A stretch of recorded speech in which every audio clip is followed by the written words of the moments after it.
Sefarad con la apóstol Dominica Bierman. Hoy vamos a hablar de Israel.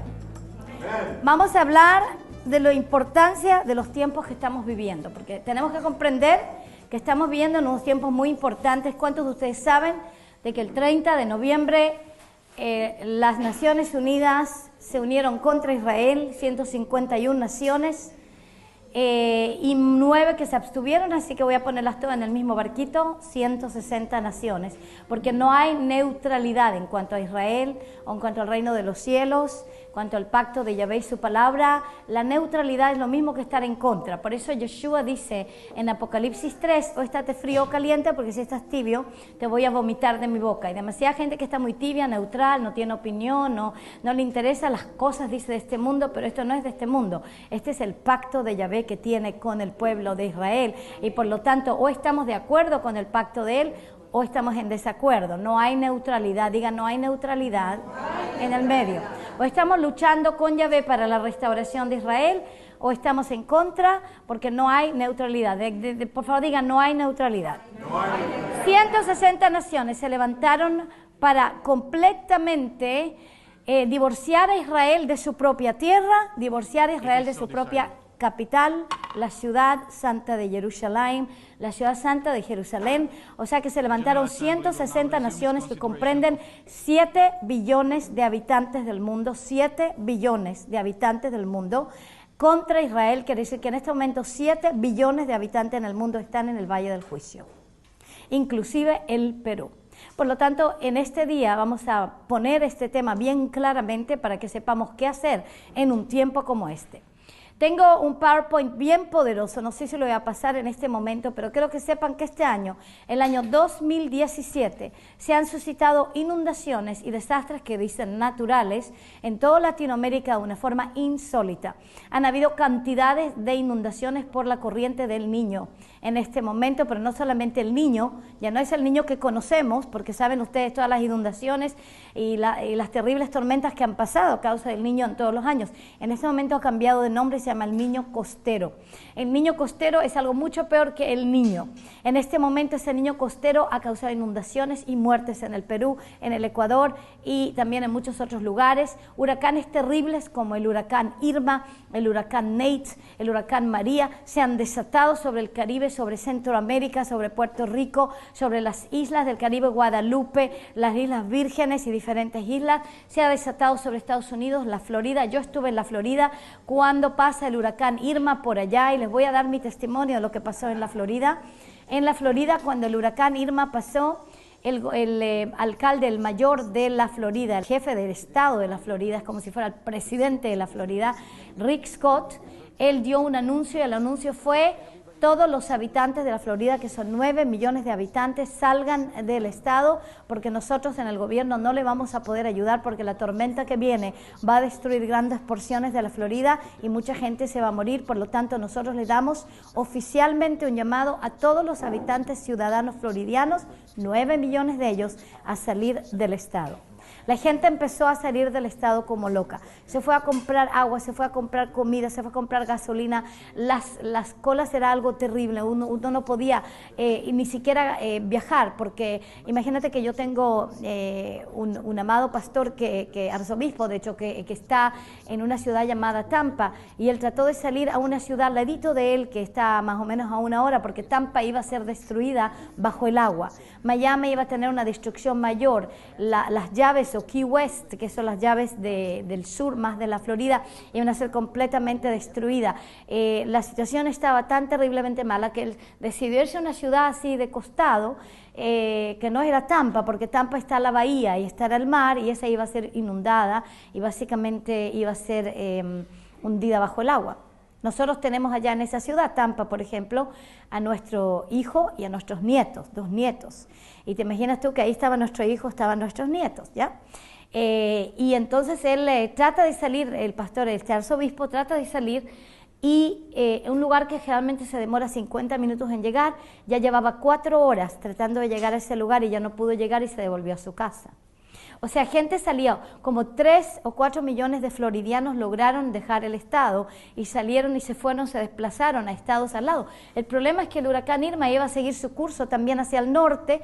Nosotros estamos en el norte de la Florida, en la ciudad de Saint Augustine, que es la ciudad en donde llegaron los españoles en 1565, en el siglo XVI, y es el primer lugar de conquista española en América, en Norteamérica. Por lo tanto, eso se llama la puerta principal de Estados Unidos, porque de ahí entran los españoles, y nosotros tenemos ahí nuestro centro bíblico, el león de la tribu de Judá, en esa ciudad. Entonces, nosotros estamos en Saint Augustine. Más allá al norte está el estado de Georgia o de Georgia, y ahí está el estado de Georgia, y el huracán se iba a desplazar y mover hacia Georgia, el Carolina del Sur, se iba a continuar adelante hasta Carolina del Norte, y la gente estaba escapándose entonces del sur al norte, pero el huracán iba a seguir los pasos hasta allá también, así que probablemente los iba a agarrar también en ese lugar. No había escape. Diga conmigo, no había escape. No había escape. Realmente que no había escape. Nunca en la historia de Estados Unidos de América un gobierno le ha dicho a un estado completo que evacúe el estado. Eso nunca ha sucedido, eso es algo único, es algo completamente excepcional, excepto que nosotros desde el año 2015 fuimos enviados a Estados Unidos de América a hacer actos de arrepentimiento por la situación entre América y Israel.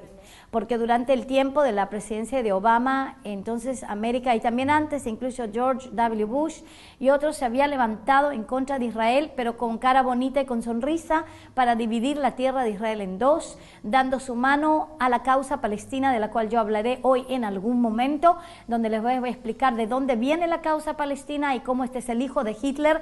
Así que les prometí eso ayer. Hoy vamos a hablar de cómo este es el hijo de Hitler. La causa palestina nace de Hitler. Ya lo vamos a hablar sobre eso, y todos los que me están escuchando en este momento dicen: no puede ser que los palestinos, usted no sabe nada de historia, mejor que me escuchen este día, porque usted no conoce la historia. Si no conoce la historia, no emita ningún tipo de opinión, pero yo le voy a contar la historia tal como es conocida y nadie la puede refutar, así que mejor que se quede escuchando, porque los que se van a poner del lado del hijo de Hitler, los que se van a poner del lado del plan de Hitler para la aniquilación del pueblo judío, serán aniquilados con el pueblo judío. Escuche lo que le voy a decir en este día.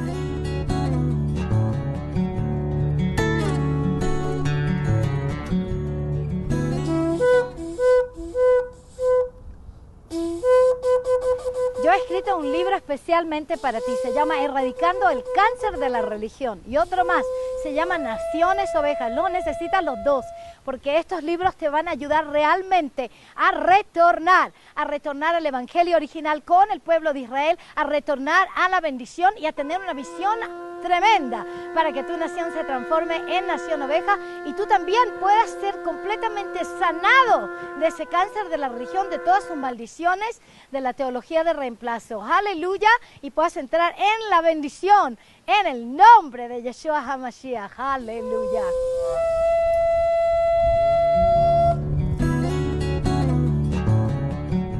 Y ahora regresemos a Despierta Sefarad con la apóstol Dominica Biermann. Un estado entero de Estados Unidos, el gobierno llama a evacuar. Nosotros estamos entonces en el norte, en Saint Augustine. Hemos hecho actos de arrepentimiento en lugares claves de América. Hicimos el primer acto de arrepentimiento y concierto para honrar a Israel el año del jubileo del 2015. Lo hicimos del 2015 en septiembre, ahí era el día de mi cumpleaños, de hecho, donde hicimos el primer acto de arrepentimiento. Me paré en la brecha diciendo: Padre Celestial, recuérdate que en Estados Unidos de América se han escondido muchos judíos y no fueron muertos en el tiempo del Holocausto, en el tiempo de la Shoah, y de todas maneras Estados Unidos ha sido un lugar de refugio para el pueblo de Israel. Recuérdate a la familia de mi esposo, cómo llegaron aquí de Europa y se pudieron entonces rescatar. Por lo tanto, Padre, te pido misericordia sobre América. Nos movimos con ese mensaje de Saint Augustine, nos movimos a Williamsburg, Jamestown, que es el lugar primero de los colonos que llegan de Inglaterra y que llegan a establecer, y de otros lugares de Europa, a establecer una colonia en Estados Unidos de América, una nueva colonia que puede haber libertad espiritual, libertad para adorar a Elohim, para adorar a Yahvé. Ellos no lo conocían por ese nombre, claro, llegaron para poder tener libertad en su religión cristiana. Los puritanos, los cuáqueros, ellos estaban en avivamiento, estaban en tiempo tiempo de restauración.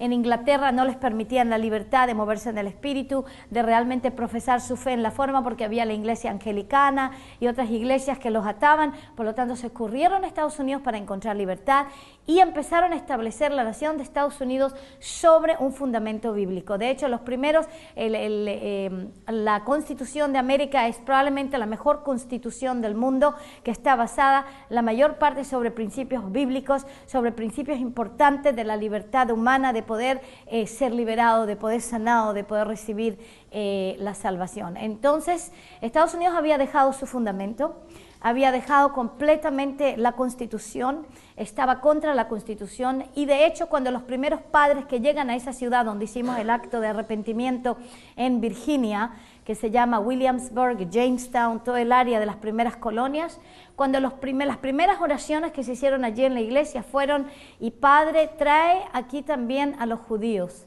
para que conjuntamente con los gentiles nosotros podamos demostrar tu gloria en la tierra. Amén. Entonces nosotros agarramos esa oración y empezamos a decretarla en el espíritu, a tocar el shofar, americanos con nosotros, arrepintiéndose también por los pecados de Estados Unidos de América, la inmoralidad, el homosexualismo, el aborto y también, por supuesto, los pecados contra el pueblo de Israel, por el cual Yahvé nos ha dado el poder y la potestad de pararnos en la brecha por naciones. Por eso estamos aquí en el Perú. Con la única diferencia que yo también tengo ¿cómo se llama?, ciudadanía americana, y por lo tanto puedo también pararme en la brecha por América y decir nosotros. Aunque sea yo judía, puedo decir todavía nosotros.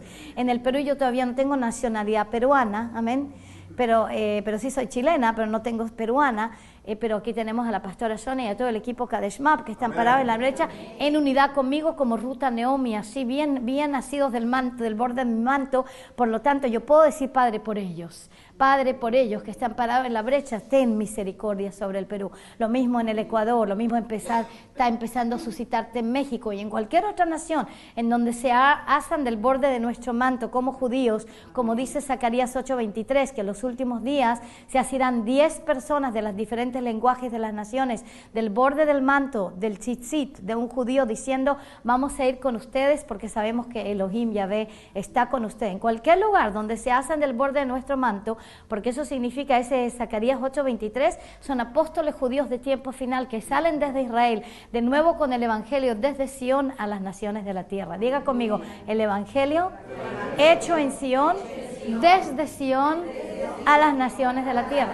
Y así fuimos enviados mi esposo y yo desde el año 90 y hemos ido ya por más de 50 naciones, y quien sea que se ha agarrado al borde de nuestro manto, hemos podido pararnos en la brecha por esa nación para cambios grandes nacionales. Por ejemplo, ahora en la Papua Nueva Guinea, mi programa de televisión está en la televisión principal de todo Papua Nueva Guinea, está cambiando la nación. Ya tengo discípulos que están en el gobierno y que empezaron a correr, y se está empezando a suscitar un cambio interno en esa nación para que se transforme en nación oveja. Pero hay muchos otros lugares en donde se han sido del borde de nuestro manto, y hoy ya se llama naciones, somos Kadesh Map, pero hemos abierto el movimiento de tiempo final como Naciones Unidas por Israel, y quien sea que se haya sido el borde de nuestro manto, como israelíes, como judíos, que traemos el evangelio desde Sion a las naciones, se está empezando a suscitar misericordia de Yahvé para esas naciones, para transformarlas de cabritos a ovejas. Vamos a hablar más sobre esa transformación y cómo se va a suscitar, pero le estoy dando un poco de un recuento histórico y poderoso de lo que está sucediendo en este momento, para que entendamos los tiempos en los cuales estamos en este momento. Amén. Por lo tanto, ahí en Williamsburg, Jamestown, nos arrepentimos por Estados Unidos de América. Esa fue otra puerta más de América. Después nos movimos a Nueva York, en donde está realmente el lugar donde se estableció la Constitución y donde se suscita y se establece a Estados Unidos de América como lo que es hoy. En Nueva York, ahí se llama la Sala Federal, en donde también estaba en su tiempo las monedas de oro, en donde también se produce el dinero, y donde está la estatua de lo que se llama el padre de Estados Unidos, que es George Washington. Ahí está esa estatua de él, y en ese lugar nosotros no solamente tocamos el shofar, nos arrepentimos. Era el 4 de julio de 2016, todavía dentro del año del jubileo, el año del Yobel. El año del Yobel siempre es un año que llama a la libertad de la esclavitud, amén. Y por lo tanto en ese año tocamos el shofar ahí, y ahí nos arrepentimos todos por los pecados de Estados Unidos de América. Estamos al ladito de lo que se llama el Campo C. 0, el lugar donde estaban las Torres Gemelas que se cayeron. ¿Se acuerdan cuando hubo ese atentado terrorista el año 2001 donde Al-Qaeda se levantó con aviones que había secuestrado de American Airlines, las aerolíneas americanas, y se fueron contra esos edificios enormes que se llamaban el World Trade Center o el Centro de Comercio Internacional o del mundo, donde de ahí se movía todos los dineros del mundo?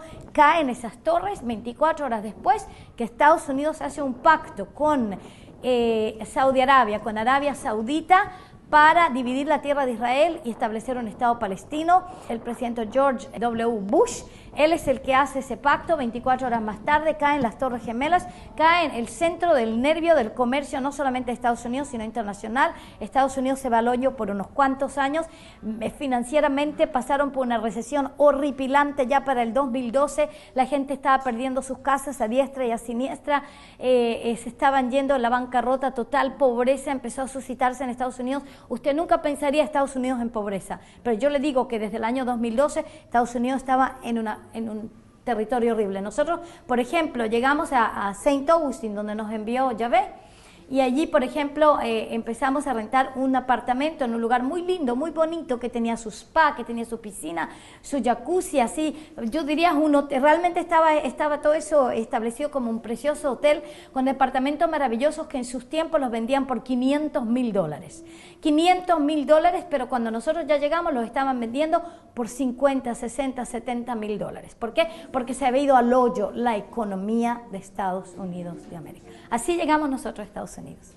Así fuimos enviados, en el tiempo más duro, más difícil, más en que la gente, cuando nosotros llegamos y le decíamos, hemos llegado porque el Ruach HaKodesh nos ha dicho que nos vengamos aquí a Estados Unidos de América para pararnos en la brecha por ustedes, para que haya un cambio nacional, un cambio en el gobierno y para que esta nación sea una nación cabrito. Estaba tan oveja, estaba tan cabrito que nadie me creyó. De hecho, cuando nosotros le decíamos que veníamos aquí porque Yahvé iba a contestarnos, iba a responder a nuestros actos de arrepentimiento, parecían ridículos, porque cuando uno hace cosas de obediencia profética al Señor siempre parecen ridículos, nunca es algo grandioso, dramático, tremendo, no, es realmente bien ridículo, porque Él siempre dice que Él viene a causar un cortocircuito en la 1 Corintios 1, ¿no? Causar un cortocircuito en la sabiduría humana. Y por lo tanto nosotros simplemente lo que hicimos es Shema y obedecer. Shema y obedecer. Diga conmigo, Shema y obedecer. Shema y obedecer. Exactamente.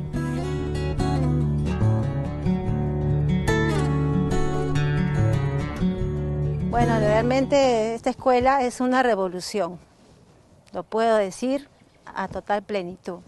Revolución en mi vida, en mi casa, en todo, en una amplitud total. Estudien, entren a esta escuela y sepan lo que es la intimidad con Yahvé. Sepan lo que es la salvación de Yeshua.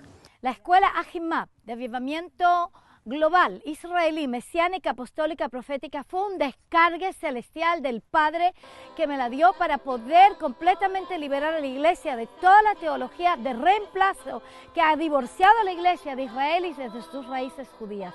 Los que la estudian salen con una relación apasionada, personal, íntima con Yeshua HaMashiach, el Mesías de Israel. Aleluya, te invito a estudiarla. La transformación de mi vida ha sido contundente. Soy un hombre que busca resultados y lo he encontrado a través de esta escuela. Y doy gracias por la escuela YIMAP, ¿no? Y estoy orando porque así como la escuela YIMAP pudo dar ese entendimiento a mi vida, el conocimiento de las raíces hebreas, le doy gracias al Eterno que ha usado su vida y oro para que también se multipliquen muchas más de los institutos y las escuelas, porque ese es el bienestar de todo el mundo y de todas las almas que están en la tierra. ¿Es verdad lo que dije?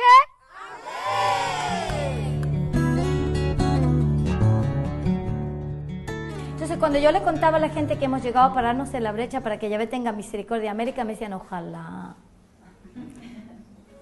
Tenga suerte, arzobispo. Y con una cara de depresión, olvídense. Yo le decía, no es ojalá, así va a ser. Y yo me acuerdo cuando vienen las elecciones de Estados Unidos y cambian las elecciones de rumbo porque iba a ser elegida a otra persona. Y en vez de eso sale Donald Trump Fue un milagro de milagros, porque si la otra persona hubiera sido elegida, si Hillary Clinton hubiera sido elegida, con la agenda que ella tenía, se iba a destruir Estados Unidos de América completamente, con toda la inmoralidad interna y también con política antibíblica en contra de Israel, y por lo tanto la destrucción de Estados Unidos de América estaba prometida desde el momento que no cambia el gobierno. Pero en vez de eso cambió el gobierno a un hombre que había prometido que iba a bendecir a Israel, y de hecho lo está cumpliendo, cosa de que al principio parecía que no lo iba a cumplir, pero ahora ya, gloria a Adonai, desde el 6 de diciembre nosotros pujamos en el espíritu, todo el equipo de Kadesh Mapaya y de Naciones Unidas por Israel y otros santos también amados, bendecidos, creyentes en Yeshua en la tierra, empezaron a empujar en el espíritu, y muchos de sus consejeros alrededor, creyentes también, aleluya, cristianos que son realmente creyentes en Yeshua, que lo estaban presionando, que es tiempo de que sí pase la embajada de Tel Aviv a Jerusalén y que reconozca a Jerusalén, Jerusalén, como la capital de Israel. Así que el 6 de diciembre el presidente Donald Trump cumplió la última promesa que no había cumplido, porque todas las otras las había cumplido. Y te digo algo, los políticos y los presidentes nunca cumplen las promesas. Pero este hombre ha cumplido en este momento cada promesa que ha dado, y la última es traspasar la embajada a Jerusalén, y eso también la cumplió verbalmente, ahora la tiene que cumplir también en acción, pero verbalmente ha dado en este momento un ejemplo a todas las naciones de la tierra, que el presidente del imperio más grande de todas las naciones, que es Estados Unidos de América, como si fuera el Roma de hoy, se ha levantado, aleluya, a decretar y a declarar que oficialmente reconocen a Jerusalén como la capital de Israel, a Jerusalén como la capital de Israel. Escuchen bien. Oye, honestamente, la capital de Israel ha estado ahí desde hace 3000 años atrás. Desde que el rey David la estableció ahí como capital, está la capital de Israel. Claro, hemos sido exiliados 2 veces, hemos sido restaurados, pero ya llevamos 70 años en la tierra, y de esos 70 años la capital estuvo en Tel Aviv solamente el primer año, porque Jerusalén estaba bajo mandato británico y eventualmente los árabes estaban previniendo que podamos movernos allá, pero se suscitó la guerra de 1948, la guerra de la independencia, y abrimos el camino a Jerusalén y empezamos a poner la capital de Jerusalén oficialmente ya desde 1948, la guerra de la independencia en Jerusalén. Por lo tanto, amados, la capital de Israel está casi 70 años ya ahí, pero no ha sido reconocida por las naciones. De hecho, había naciones que reconocieron a Jerusalén como capital hasta 1967. Incluso, por ejemplo, Costa Rica. Y habían otras, Etiopía, habían otras naciones que también tenían ahí la embajada en Jerusalén hasta 1967. Pero ¿qué pasó en el año 1967? Se suscitó la Guerra de los 6 días. La Guerra de los 6 días es la guerra más milagrosa de Israel, porque nos atacaron de todos los flancos y en minutos habíamos destruido toda la flota aérea de Egipto. No en 6 días, yo creo que fueron 6 minutos. Fueron en minutos, toda la flota aérea de Egipto fue completamente aniquilada, destruida. Pero en 6 días ganamos la guerra en contra de todas las naciones árabes que nos habían atacado. Digan, atacado. Cada vez que nosotros hemos tenido guerras es porque nos han atacado primero. Y lo único que hemos hecho es simplemente defendernos. Pero al defendernos, Yahvé está con nosotros, y por lo tanto el ataque se transforma en expansión de territorio. Simplemente porque Yahvé está retornando, nos diga retornándoles, restaurándonos toda la tierra que le prometió a Abraham, Isaac y Jacob, que comienza en el Nilo en Egipto, se termina en Irak e Irán en el Eufrates, al norte. Por lo tanto, lo que tenemos hoy no es suficiente. Ahora, escuche bien. 1967, entonces, se suscita la guerra de los 6 días, la ganamos. Imagínate que el monte del templo, diga el monte del templo. Ahí estaba el Beit Mikdash, ahí estaba el templo santo de Yahvé. Ahí se construyó el primer templo de Salomón, ahí se construye después del primer exilio a Babilonia. Llegan en el tiempo de Nehemías, en el tiempo de Esdras. Léanse todos esos profetas, Nehemías y Esdras. Llegan entonces a restaurar el templo, restaurar los muros de Jerusalén, los exiliados. Daniel profetiza que ya habían pasado 70 años, se pone a interceder y a orar en arrepentimiento por su pueblo. Yahvé retorna el pueblo a la tierra, se construye el segundo templo. Diga, segundo templo. El segundo templo no fue tan hermoso, tan precioso y tan maravilloso como el primero, pero llega entonces Roma a regir en Israel. Roma se pone a regir en Israel porque hay división interna entre el pueblo judío, y llaman a los romanos para interceder en esa división y esa guerra civil, y los romanos, cuando uno le da un dedo, se toman toda la mano. Por eso la palabra nos dice que cuando ustedes tengan pleitos y divisiones, nunca llamen al mundo a interceder por ustedes o a ayudarles a solucionar sus divisiones y sus pleitos, porque si usted lo llama al mundo a venir y a solucionar sus problemas, el mundo va a tomar control de tu vida y de toda la iglesia y de toda la congregación. Amén. Recuérdense bien de eso, porque nosotros los israelíes cometimos ese error fatal con Grecia y lo cometimos también con Roma. 2 veces habían pleitos internos, Grecia toma control y el templo también. Los macabeos, bueno, logran acaparar el templo de nuevo, tomarlo y también limpiarlo de toda iniquidad, de todo paganismo, de Júpiter, de quemar chanchos en el templo, encender la menorá. Tienen un milagro maravilloso, se multiplica el aceite en 8 días y la menorá se enciende en el templo de Jerusalén. Después, bueno, siguen rigiendo por 100 años los hasmoneos en Israel y de nuevo se suscita una división interna. Llaman a los romanos para que vengan a mediar en esta división. Los romanos dicen con gusto, se vienen a mediar en la división en Israel y se toman la tierra. Entonces ya los romanos entonces tomaron la tierra y ellos apuntaron a un rey pelele, a un rey marioneta, un rey que era convertido al judaísmo, que era, si no me equivoco, él era edomita, pero era convertido al judaísmo, el rey Herodes, el Magnífico, que era un rey terriblemente cruel, que mató a cantidades de gente, incluso en su familia, pero también era un gran arquitecto. Y él reconstruye, no es que construye otro templo, sino que reconstruye y hermosea y lo hace el segundo templo muy lujoso. Lo levanta sobre una gran plataforma que se llama hoy, usted la ve, la plataforma está la mezquita dorada, que no es una mezquita de oración, sino que se llama el Domo de la Roca, y está también la mezquita del Aqsa, la mezquita más negra o plateada que está allá. Están sobre la plataforma, diga la plataforma, que edificó el rey Herodes. ¿Para qué? Para encontrar favor y gracia con el pueblo judío, porque nadie en el pueblo judío lo quería, porque sabían que era rey pelele, era rey marioneta, un rey muñeco de los romanos, por ejemplo. Por lo tanto, el pueblo de Israel no lo quería para nada. Entonces reconstruyó el templo, lo hermoseó, puso más menorá, más oro, más plata, todo lo que usted quiera. Y de eso no quedó piedra sobre piedra cuando Yeshua profetiza que todo el templo va a ser destruido, pero lo que sí quedó es la plataforma. Diga la plataforma. El templo no quedó, pero la plataforma sí quedó. Y debajo de la plataforma está lo que ustedes llaman el Muro de los Lamentos, o el Muro Occidental, el lugar más santo en que todo el pueblo de Israel, el pueblo judío, y hoy en día muchos cristianos también, llegan a orar. Y habitaréis la tierra que di a tus padres, y me serás por pueblo, y yo seré